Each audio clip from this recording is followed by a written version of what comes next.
बिहानीको 6:45 भएको छ। हामी कागबेनीमा छौँ। अब यहाँबाट मुक्तिनाथको दर्शन गर्नको लागि हामी 10-15 मिनटमा हिँड्नेछौँ। हाम्रो गुरुजी यहाँ हुनुहुन्छ। त्यहाँनिर फ्रेस हुँदै ल हाई गरिदिनु गुरुजी। हाई गरिदिनु भिडियो हाई गरिदिनुहोस् ल। यस्तो छ भिड पका यस्तो छ होइन। ल गुड मर्निङ म पनि छु म हराएँ म हराएको थिएँ हाम्रो सोम राजा हुनुहुन्छ एकदम क्यामेरामा व्यस्त हुनुहुन्छ उहाँ एकदम फोटो प्रेमी हुनुहुन्छ लक्ष्मणजी हुनुहुन्छ गुरुजी खुसी देख्नुहुन्छ आज फेरि चङ्गा हुनुहुन्छ र गुरुजी के भन्नुहुन्छ तपाईँलाई हाम्रो गाडी हो हामी हाम्रो गाडी अब एकछिन हाम्रो नम्बर प्लेट देखाइदियो हाम्रो भाइहरूलाई खुसी भएर सबै ठाउँ राम्रो छ अरू रमाइलो गर्दै चौकी पनि छ यतापट्टि ए भाइहरू यहाँ भेटेको ल दाइको ब्लग हो ब्लगमा आयो ल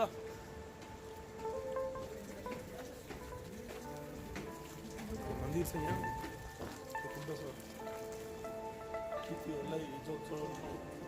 यो काली गण्डकी हो। यो शालिग्राम पाउने प्रसिद्ध ठाउँ पनि हो।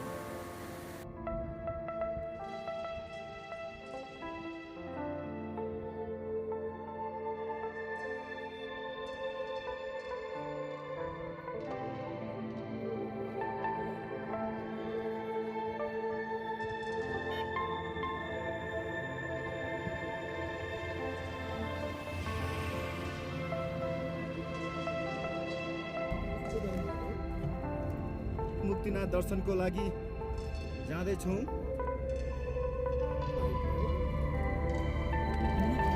3800 को उचाइमा छौँ हामी। 2 दिनको यात्रापछि तेस्रो दिनमा हामी यहाँ मुक्तिनाथ आइपुगेका छौँ। अब यहाँ चाहिँ हाइटमा छ होइन अलिकति गाह्रो त हुन्छ नै। यहाँ हुनुहुन्छ हाम्रो आधा जति ल सबैले ल हेलो ड्राइभर चाहिँ कसो गर्नुपर्छ भन्नु त मन खुसी छ नि होइन एकदम खुसी उकालो ओह्रालो गाडाङ्ग्रा गुडुङ छोडो ल यस्तो पनि छैन उहाँ हुनुहुन्छ हाई गर्नु त हाई ल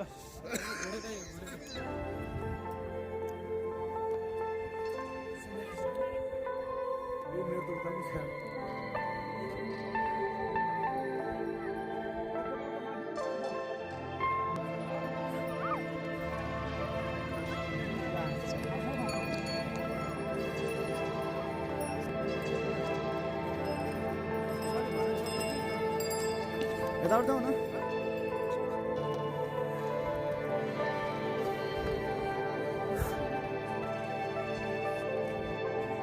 मुक्तिनाथ भन्दा केही मिटर तल छौँ हामी।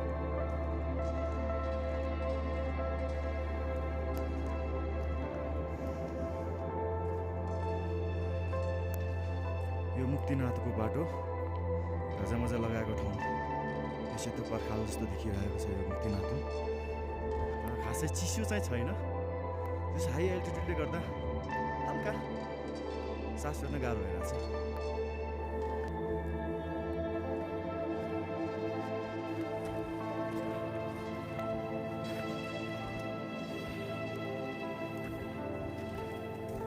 मुक्तिनाथको बााउन्ड्रीभित्र इन्ट्री गरेका छौँ।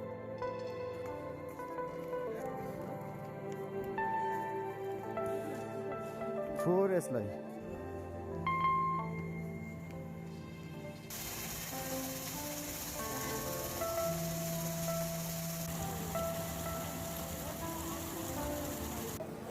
हामी फाइनली मुक्तिनाथ मन्दिरमा आइपुगेका छौँ।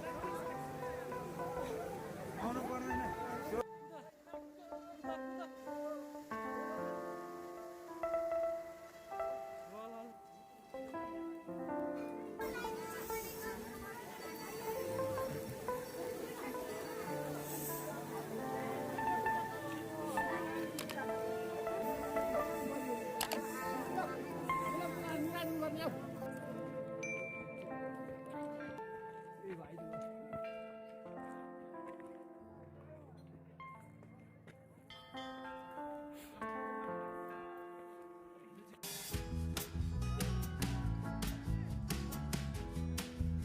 आउँदैछ आउँदैछ आउँदैछ केटाहरू टेन्सन नलिऊ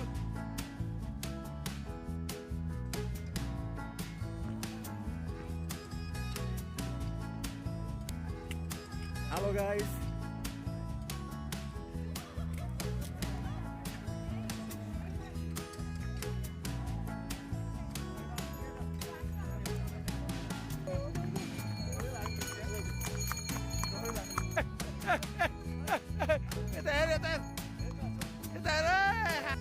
Right.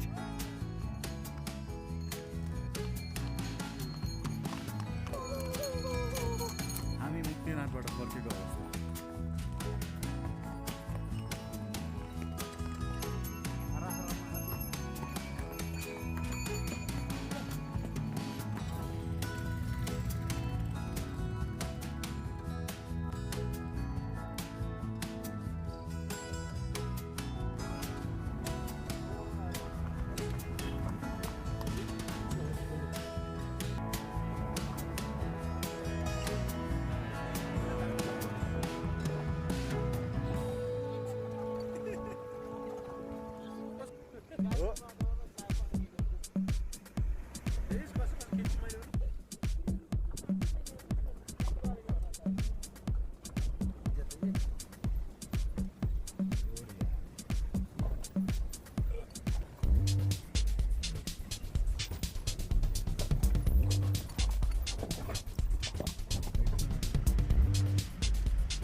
पर्वत जिल्लाको कुस्मा भन्ने ठाउँमा छौँ हामी यो यहाँको सबैभन्दा अग्लो र लामो पुलमा छौँ यो पुल 145 मिटर अग्लो र 344 मिटर लामो रहेको छ।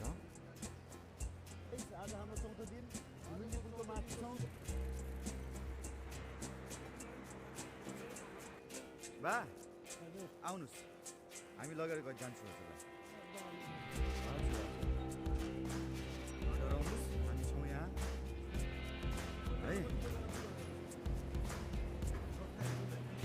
साइड लागौँ एकचोटि फेरि गइदिउँ नि त एकचोटि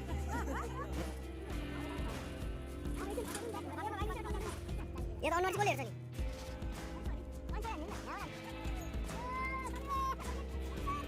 यो नेपालको सबैभन्दा अग्लो बन्जी जम्प गर्ने पुल हो।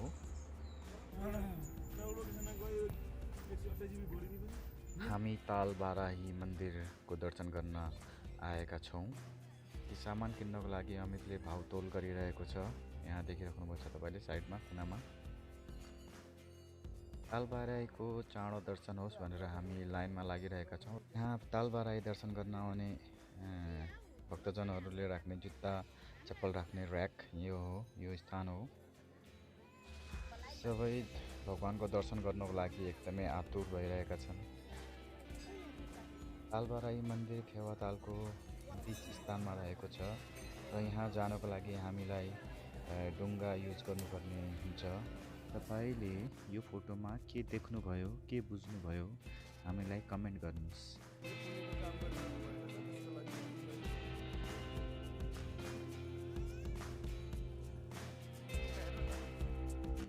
हामी पोखराको लेक साइडमा घुम्न आएका छौँ। तपाईँ पनि घुम्ने होइन त? ल हेर्नुहोस्, तपाईँलाई पनि घुमाउँछु।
हेलो एभ्रिवान, आज हामी पोखरामा बास बस्दै हजुरहरूलाई हाम्रो मुक्तिनाथ दर्शन यात्राको समाप्तिको घोषणा गर्न चाहन्छु। हाम्रो मुक्तिनाथ दर्शन यात्राको सम्पूर्ण भाग मन पराइदिनु भएकोमा हजुरहरूलाई धन्यवाद दिन चाहन्छु। तपाईँहरूको साथ माया र आशीर्वाद सधैँभरि रहिरहोस् यही कामना गर्न चाहन्छु। मुक्तिनाथ भगवानले तपाईँहरू सबैको रक्षा गरून्। जय मुक्तिनाथ।